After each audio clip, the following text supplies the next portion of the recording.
Hello, and welcome to Understanding Her More with a special episode called Baseline, where we give our men an opportunity to share their views on topics we've discussed. And today we have Shane with us, Corey Gray, and Gladstone Johnson. Thanks for being a part of episode 5, gentlemen. Thanks for having me.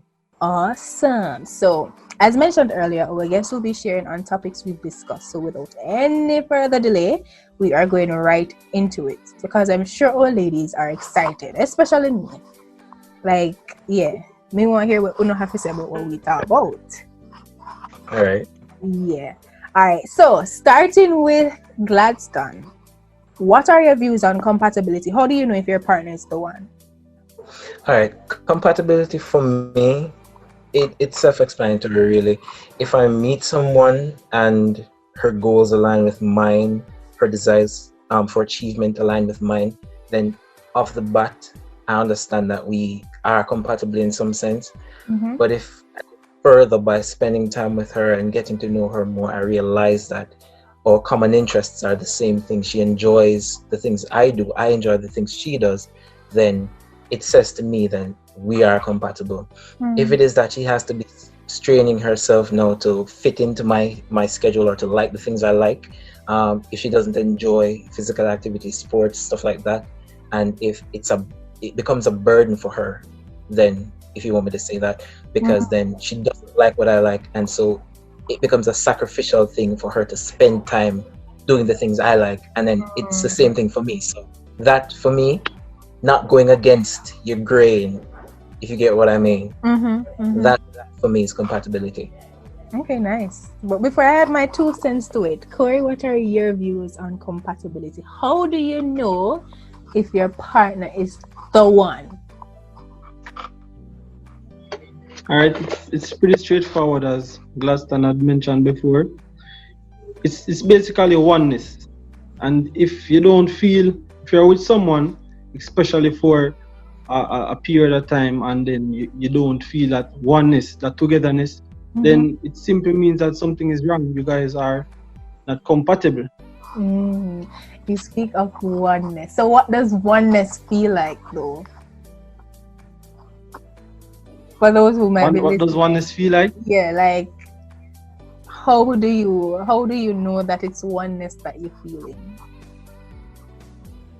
Everything you do, you guys, you're not going to agree on everything, but if you guys can work out whatever decision you make, either party, either the male or the female, and you guys can work it out without it being a big issue, then that's a sign of oneness.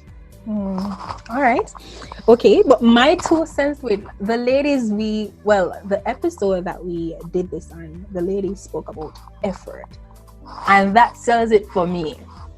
When a man makes effort in every single thing, like even in details, it doesn't have to be anything big either, but like making effort in every single thing that he does, that for me shows that he checks for me, and I'm going to check for him well, not eventually, but I'm going to check for him. You know what I'm saying? But it's as you both are correct. It's all about, as Gladstone couldn't put it a better way, women not going against the odds just to be with a man. And as Corey said, that oneness has to be there. We must feel comfortable together. We must can work out the worst of situations together if we're going to think of being compatible for each other. Which leads me to the next question. One that we had a pretty good convo about, one that I'm still confused why you guys can't get it. Our language. Why can't men seem to get it though? When we say yes, y'all just run with it, when really we mean no. So yeah, talk to me. Why can't men get it right with our language? Is it so hard to understand? It's English, it's not French or Spanish. So I'm going to throw that out to Corey first. Why can't you guys get with the program? Eddie, to be honest with you, sometimes we do get it, but we just want to be straightforward with it. Be straightforward. Yes mean yes, no mean no. But yes, you can. we've Go ahead. been built like this for years upon years. I think back to Adam and Eve days. I just so we make up. So well, we can't just go with it. Just say, all right, this is her code. So let me just understand this code and get with it. I Y'all mean, just make it sometimes, difficult, man. get it. Sometimes we do try, you know. Sometimes we do try, but I guess for some of us, it's a really difficult thing to do. But for me, still, say what you mean, man. If you mean yes, say yes, man. If you mean no, say no. Oh yes. You understand? The code, the infamous unspoken female code. For us, all right, for men on a whole, we're logical beings. Women, they're emotional. We know this. These are things set in stone, really. Women are emotional, men are logical. Think about it. Not all men are logical, though. Let's just put that out there. Yeah. Continue. All right. I'll take that one. So say we're dating, yeah, and we get in this heated argument. You're not having me. You're not having anything I have to say, and then you're like at the top of your voice, "Get out! Leave me alone." And I don't want you to leave us alone. Men, to all the men who are listening, when we say leave us alone, do not leave us alone. But let me make a point. No, let me make a point. I, as the man, I've been dating you. I know that. I know how to give you what you want. Let me say that. I know how to meet your needs. And at the moment, your need is for me to leave. Instinctively, we are going to give you what you want because that's how we are as men. There's a sort of servitude, I'd say, to it. If you get a man who is committed to you, yes, and who is aligned with you, then he'll want to please you. Because that's how women are. But Gladstone, say to us. No, if you say to us, do you agree with Corey though in terms of you guys get the code, but you just want us to be straightforward? I do in some. Let me clear this up. I do in some instances. There are some instances that we as men we appreciate if you speak up. But then there are other times when we hear you and we just say, all right, she said that, so maybe just do that because you know. Because I don't really want to leave. I don't really want. Come on now. Let me preach. Hold on, Katie. You're telling me that, Katie. You're telling me that you're upset. You're yelling at the top of your voice that you want me to leave. Your body language is saying get out because you're not having me now. You don't want me to hug you. You don't want me to touch you. You don't want me to hold your hand. You don't want me to calm you down. And if I tell you to calm down, that's one of the worst things in the world right here, you know. All right. Listen, if I say, let's don't leave me alone. You don't have to take up the car keys and leave the yard, you know. We say. All you have to do is give me a little breathing space. You don't have to leave necessarily. If I'm in the room, go in the living room or go outside and talk to the birds a little bit and ask God for some advice to come and face me. Don't leave me. Don't take up a chair. That's going to get me mad. And I think that gets a lot of ladies upset when you actually leave. What ladies are. So you say effort is one thing. Let me just clarify. Effort goes two ways, you know. And I don't say no. Pronouncing your language is one thing, but then you'll have to make some let me say compromise in terms of communication, because then if we aren't able to properly communicate what we actually want and not our impulses, then we're in trouble. Because then, all right, you're saying you don't want me to leave. But you're yelling at me. You're yelling at the top of your voice, kid. I'm not gonna sleep. And as you rightfully said, we are emotional beings, and most times, often than not, when we say something, yes, it's literally in response to how we feel. Literally.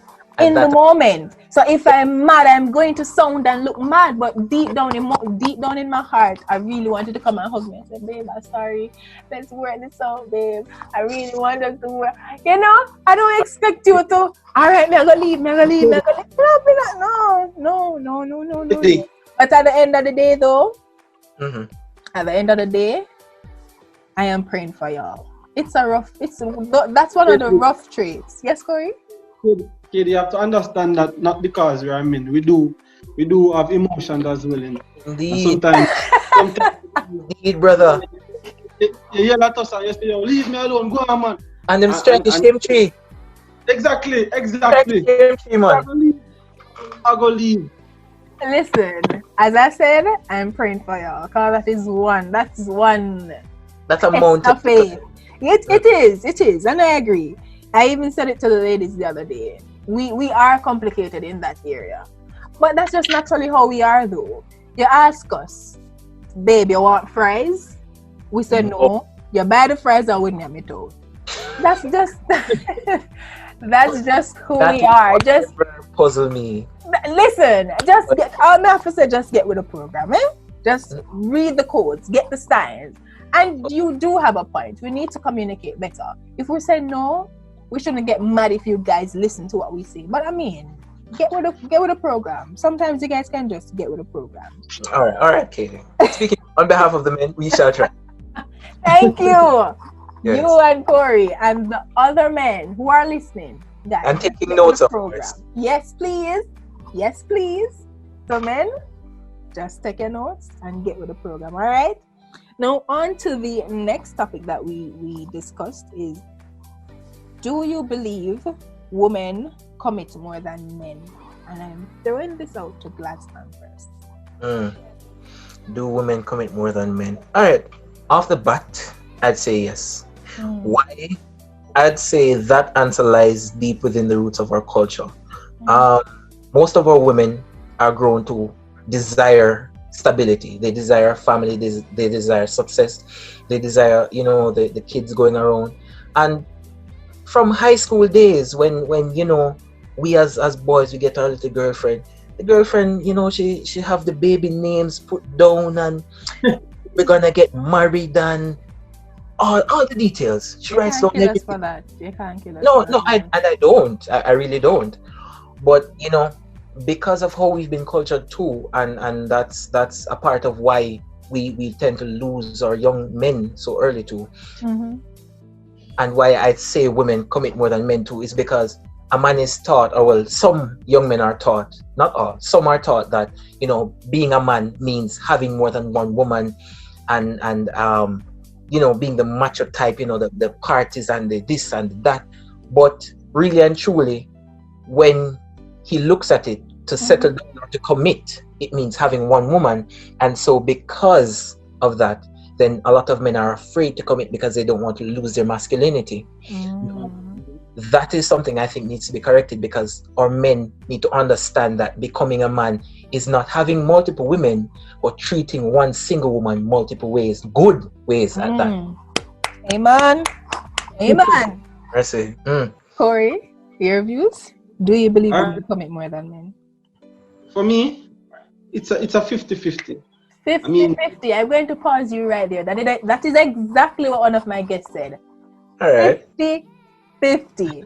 Continue, please. Continue. The truth is, maybe if we're having this discussion some time back, maybe I would say women. But the truth is, right now things take a turn, Katie.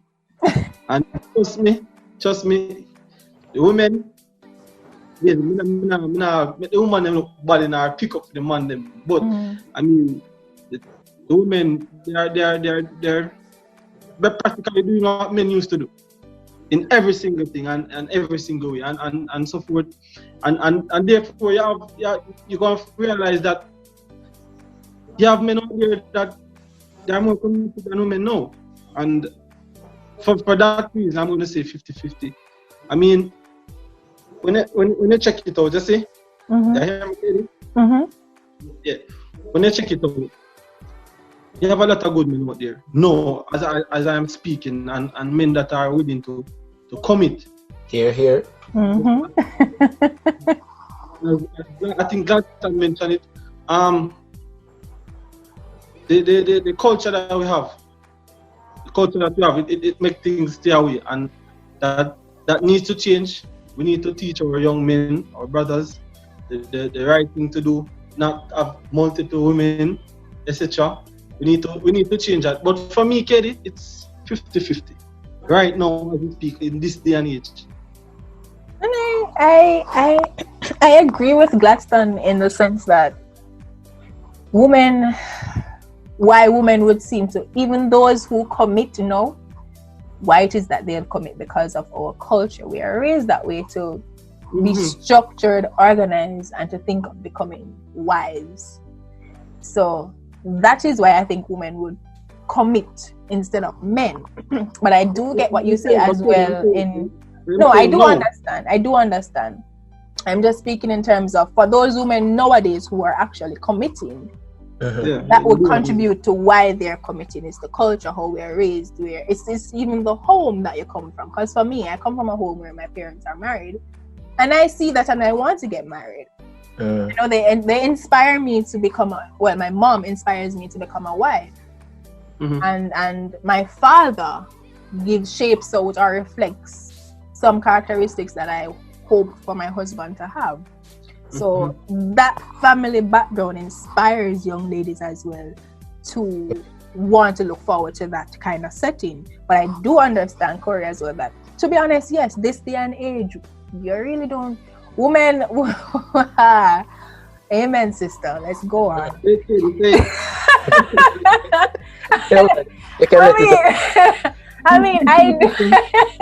I do understand what Corey is saying with women nowadays. I do have an issue with it where some of our women, they're just dating for dating's sake, really. They're like a sacrificial lamb. They're just offering themselves, and we need to get it right. We do need to get it right.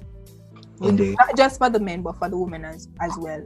For even this new culture that we're entertaining, we need to get it right, where it's fine to date any amount of men, and it's fine to interrupt any other relationship. We do need to get it right. Indeed. But moving on to the next question, and the final one for episode 5. How transparent should you get about past relationships? And we're going to start with Corey on this one. So how many details should you spill? Corey? All right. For me, I know everything, some things are better left unsaid. I mean, if it's gonna be something that will affect, it's gonna be something that will affect your present relationship, then I believe then it can be said. However, I don't believe everything needs to be spilled out or just talk everything about your past relationship. That's where I am with that. Gladstone? Transparency. So transparency for me, if I've been in previous relationships before, no, and then we're in a relationship, no. All those relationships have done for me is to shape me into a better man. Well, speaking from a personal perspective. If I'm with someone and we break up, whether I'm in the wrong or the right, there's a lesson in it. And because of the lesson, I should become a better man. And because of that, then when I enter now into this new relationship with you, I should be able to look at you and share with you the lessons I've learned.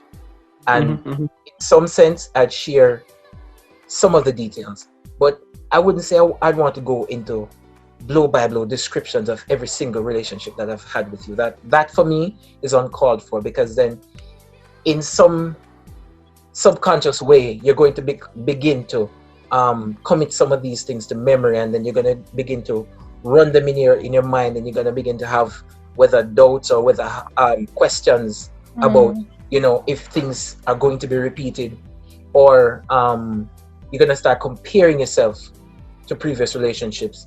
And in doing that, the things you harbor in your mind tend to manifest. And so we end up breaking up, because then you've been sitting thinking about certain things, and so your reactions are predisposed to what you think about. So immediately we get into a fight, and then your mind goes back to what I told you before, and then process it, And that they do before. you know, and then it becomes something of you're going back there instead of helping me to improve. Even if you see me slipping, instead of helping me to improve, it becomes a bashing me now in I'm going back there and I'm no good, and then that is exactly some concerns that some persons face when the question was asked on social media. Do you believe that persons should share their past relationship info? And a lot of persons responded by saying no, because them going to use it against you. And that's too much a part of the culture that we are in, because then we become so upright and judgmental when it's not us, when we are not in the situation. So I have to create this scenario, though, man. And I'm going to use two. I'm going to throw it out to two. So I'm going to give the scenario to Gladstone and give the scenario to Korea. All right, tell it to me. So Gladstone, I want you guys to think about it before you answer. Oh, I will. So Gladstone, this is your case. All right. All right, my case. You before this relationship that you're taking serious, like you're thinking of getting married to this person you're with now. But before her, you used to give on hard. Me say, a one man your name. One man, and then find my one. You find the one. You found the one. All right. I'm listening. Think about it before you answer. Do you think that is something that you share? And Corey, now, you are known as a drug lord, like you used to push drugs hard. Is that something you would share with your partner? Think about it before you guys answer. So these are things that will definitely affect your relationship if your partner should hear it from somebody else. Like if I'm on the road and say I'm with Gladstone, I'm on the road and somebody say, "I really Gladstone in there with?" Be like, "You born hard, you know." them man. You would get one left, right, and center. You would think of Easter in your life every day. Girl, you're brave. And then worse now, I'm in a relationship with Corey and somebody come up to me and say, "Girl, you're not afraid of police? Yo, a drug lad, that you know." No, girl, you're brave. Like, these are things that might affect your relationship. Not just affect it negatively, yeah? Yeah, bad.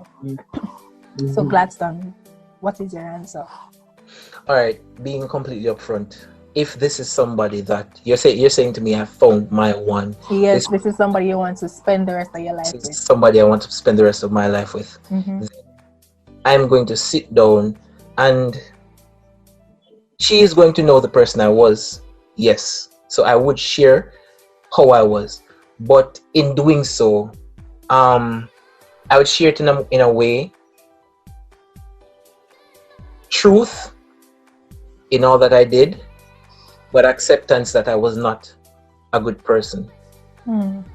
Reflecting on the fact that I'd like to move forward with her and just her, because then you can't completely move forward without coming clean. I'd say that. That's true. She needs to understand. She needs to understand that I recognize that I was not a good man, and so in recognizing your state, you are able now to move forward from where you are. You know. So if I found my one, if she loves me the way I love her, and I love her, yes, you're saying I love her. This is the person I'm going to marry. Then she loves me too. And if she loves me like that, then she'll be able to understand that, you know, I'm trying to move. All right. So, I'm going to add to what you said, but I'm going to give Corey a chance to share his response. Corey, what would you do? Dum dum dum dum. My scenario, Katie. Before let me just add a little on Gladstone scenario. I mean, sure. After you would have let you know the type of person you be. I mean, it's also important as a man to to make you feel and know that you're not gonna be that type of person again. That is really important as well. Yes. Because I mean, sometimes insecurity can cause a lot of damage, and if you ever make you start feel away the boy, it's not pretty. Trust me. Truth. That's truth right there, because then the insecurity tends to creep in. So with sharing with her, I'd have to also reassure her and ensure I keep my word. Alright. My situation now, Katie. That is a serious situation. I mean, drugs. Boy, you know that Drug lord. boy. It comes with a lot of rewards. I mean, it can be cash rewards, big cars, big posts, and it can even be death as well. So, letting if it's gonna be somebody that you love, I assume. Well, for me, I'm not gonna marry somebody that I don't love. And yes, that too is a profound statement. Yeah. And if I claim to love someone, I'd have to let them know that, hey, I used to do this, and trust me. If I come out of it, I'm gonna say I come out of it. But I mean, I did a lot of bad things, and probably innocent lives were lost because of what I did, and therefore, I'm on my head. So yeah. I have to make sure more straight. Say, well then, this is what I used to do, and this is the type of person that I am. The life that I used to live wasn't a good one. Therefore, it's risky getting married to me or spending the rest of your life with me. And therefore, she make the decision after if she wants to stay or if she want to leave. But pushing drugs, I mean, that is something that you have to, is a must. I believe you have to let your partner know. If you claim that you love that person, you have to make them know that, hey, I was this kind of person. And you said something very important. Sorry, Glaston, go ahead. That's all right. You can finish first. All right, you made a statement. It's very important about giving the person the choice to stay or leave. We emphasize on that very, very much. Not just time in the sense of we emphasize on time in both scenes. Yes. The time you're with the person, you're not just gonna meet the person and tell them a life story. No. But also giving them time to heal, time to deal with the information that you've just unplugged on them. Yeah. I mean, some info is really a lot to deal with. And listen, when I can say this, when a girl said them check for you, them check for you. Enough time when I see a woman check for man, enough people look on them and say, "A girl, there you getting a minute not do it." No, for real. The statement is said so often, but until you find the one where you would check for, then somebody else is going to say the same thing about you. Indeed. And I think I can say the same thing for a guy. When a guy checks for a girl, he really checks for her. And let me not even use the word checks. When a woman loves a man and when a man loves a woman, yes, they're willing to, no matter how long it takes for them to heal, they're going to find a way to heal. That is it. They're going to find a way to heal. But just give them time. Time in the sense that don't just be in a relationship with them now and then. Because if in Glaston's scenario, where he's a banana man, if me just start dating in 2 weeks, if me you say a banana man, be gone like a kite, bro. You know that. You know that. My God. So, if you see this is somebody that you really want to spend the rest of your life with, and you give her, you're not going to wait too long, too deep in, but take baby steps in information that you share. Indeed. So it's like learning a new language. You start with beginner's stage and then you go intermediate. But don't give her the harsh info at the early stage. That will scare her away, not giving her a chance to see the real guy that you actually are now, the real Gladstone or the changed Gladstone that you are, or the changed Corey that you are. Give her time to deal with whatever you're going to give her, and also give her time to heal. You understand? So Taking notes. yes, please. I hope so. Not Trust me, just you two, but those who are listening. We have to be careful in what we share and the time we share it, and consider. Put yourself in the person's shoe. How long would you want to deal with this situation? If she said, "Give me time," you go probably in the back of your head. But she need time to think about this. But a judge she go judge me now, and bag of this and bag of that. No, But give her time. that no ties back to the type of woman she is, because then she's emotional and I'm logical. So off the bat, I'm thinking, is that a yes or no? But she needs to think about it and That is it. That is it. We need to understand that men and women are different. Yep. We are so different. In every single area of our lives, we are different. So it's for you guys, as the program Understanding Her More. You guys just need to understand us a little bit better. And until you guys do understand us, then y'all will stop. I don't think y'all will stop saying we're complicated. But until then, women really aren't complicated. you just need to understand. Really, that's all. It's like learning a new language, French. Huh? You just need to give yourself time. Learn the language, learn the code, understand her. And trust me, you'll be a master at it, man. You don't even have to talk. If you say, "Babe, what you want?" Oh, never mind. I know what it is you want. No, you're not I know what it is. the babe what your partner come out to you, you look at her, say, "I'm gonna get something to eat," and you come back and she get fair sandwich. Not even that. If you listened to the episode where we spoke on her language, you would have heard when one of our guests shared that the guy said to her, "Oh, babe, we're going." He didn't ask her what she wanted, No, this is what she said. "Babe, what you said? Where you want us to get dinner again?" No, I lie, man. Tell. He said, "Guess where we're going for dinner?" And she said, "KFC." You got it right. He had no idea where he was going. Get it? Yeah. So that's the trick, eh? No. That's the trick. So if you have no idea where to take her, let her decide. Yeah. "Babe, guess where we're going tonight?" And deep down in my heart, I tell you what me want going on. Exactly. Chilling. That's exactly where we're going. But even though you have to kind of careful there, because some people will say they want to go some places there where your pocket can't reach. That is true. Be careful. So just when you pull in that trick, just be sure that you're walking with enough. And the spouse needs to respect the pocket as well. That too.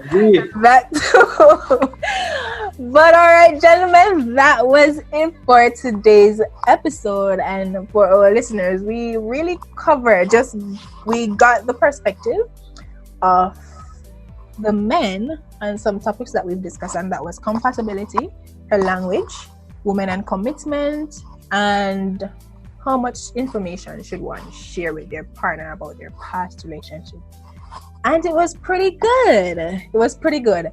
So I just want to say a big thank you to my guests for today's episode, Gladstone Johnson and Corey Gray. Thank you, gentlemen.